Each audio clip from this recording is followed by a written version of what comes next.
Breaking news. Afghanistan పాకిస్తాన్ల మధ్య తీవ్ర ఉద్రిక్త పరిస్థితులు కొనసాగుతున్నాయి.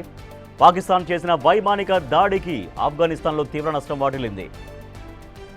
పాక్టికా ప్రావిన్స్లోని ఉర్గున్ జిల్లాకు చెందిన ముగ్గురు ఆఫ్ఘన్ దేశవాళీ క్రికెటర్లు దాయాది పాకిస్తాన్ చేపట్టిన వైమానిక దాడిలో ప్రాణాలు కోల్పోయారు. మొత్తం 8 మంది చనిపోగా ఇందులో ముగ్గురు క్రికెటర్లు ఉన్నారు.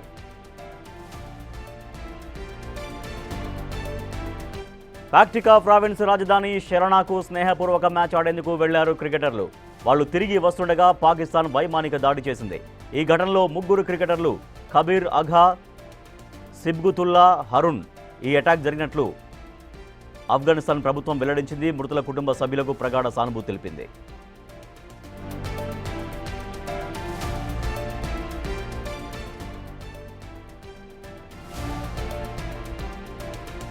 పాకిస్తాన్ ఆఫ్ఘనిస్తాన్ల మధ్య తీవ్ర ఉద్రిక్త పరిస్థితులు కొనసాగుతున్నాయి. పాకిస్తాన్ చేసిన వైమానిక దాడికి ఆఫ్ఘనిస్తాన్ తీవ్రంగా నష్టపోయింది. చాలా వరకు పాక్టికా ప్రావిన్స్లోని ఉర్గున్ జిల్లాకు చెందిన ముగ్గురు ఆఫ్ఘాన్ దేశవాళీ క్రికెటర్లు దాయాది పాకిస్తాన్ చేపట్టిన వైమానిక దాడిలో ప్రాణాలు కోల్పోయారు.